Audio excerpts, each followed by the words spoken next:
Dans un monde où les rapports de force se redessinent chaque semaine, une question s'impose désormais avec une urgence particulière. Jusqu'où ira la crise entre Washington et Téhéran? Après des semaines de combats intenses, un cessez-le-feu de 15 jours avait ouvert une fenêtre diplomatique. Des négociations s'étaient tenues à Islamabad, sous l'égide du Pakistan. Mais ces pourparlers ont échoué.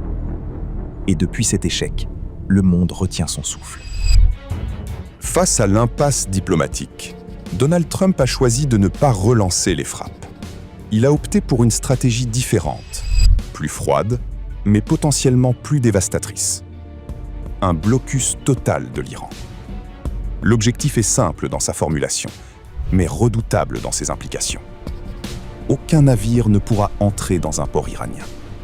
Aucun navire ne pourra en sortir. L'Iran, coupé du monde. Pour y parvenir, Washington a déployé ses forces navales dans le détroit d'Ormuz. Porte-avions, frégates, destroyers.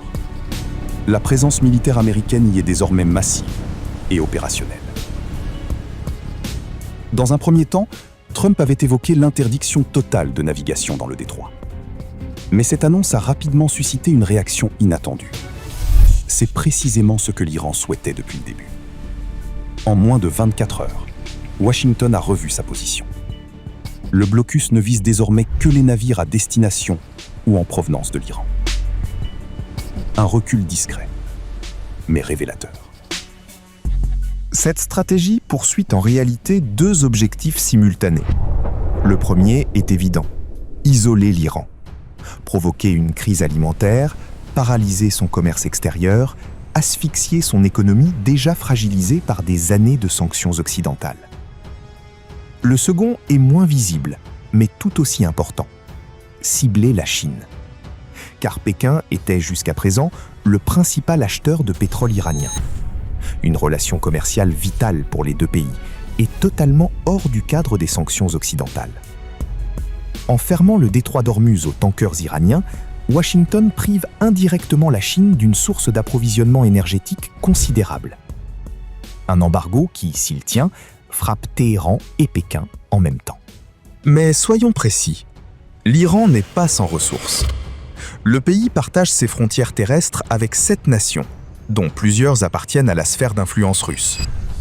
La mer Caspienne offre une connexion directe avec Moscou, qui ne reconnaît pas ce blocus et n'a aucune intention de le respecter.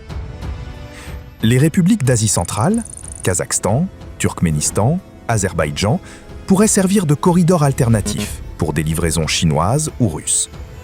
Pékin, privé de pétrole iranien par voie maritime, pourrait chercher à maintenir ses liens par voie terrestre. Et sur le plan alimentaire, l'Iran produit entre 60 et 80% de ce qu'il consomme. Une autosuffisance relative qui lui donne du temps. En clair, l'Iran peut tenir. Pas indéfiniment, mais suffisamment longtemps pour que la donne politique change.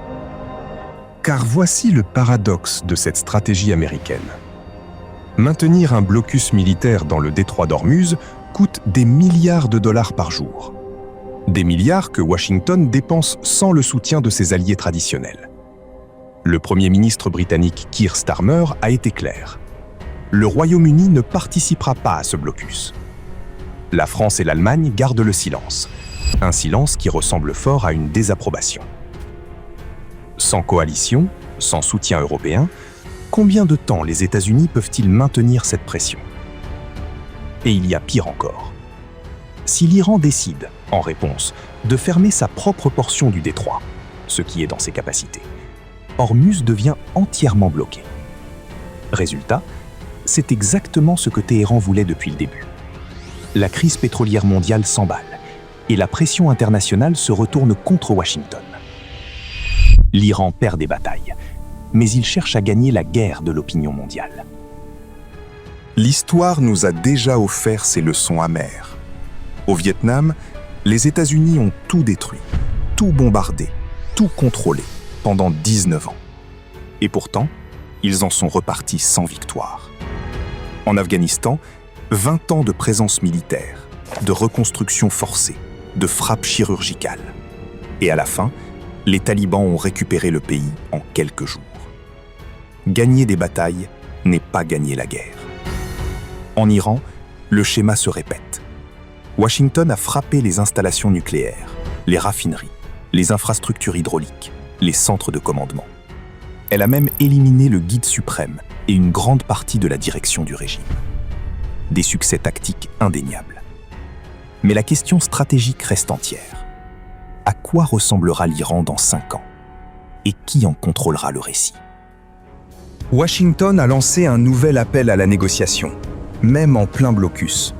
Ce n'est pas un signe de force. C'est un aveu que la voie militaire seule ne suffit pas. La crise pétrolière mondiale, elle, s'approche d'un point critique. La plupart des pays maintiennent des réserves d'1 à 2 mois. Ce délai touche à sa fin. Dans les 7 à 10 prochains jours, si l'approvisionnement n'est pas rétabli, le prix du baril explosera. Et avec lui, la pression sur la Maison-Blanche. Ce conflit n'est plus seulement une guerre de missiles et de navires de guerre. C'est une guerre d'usure, une guerre économique, une guerre de patience. Et dans ce type de guerre, l'histoire le montre, les grandes puissances ne gagnent pas toujours.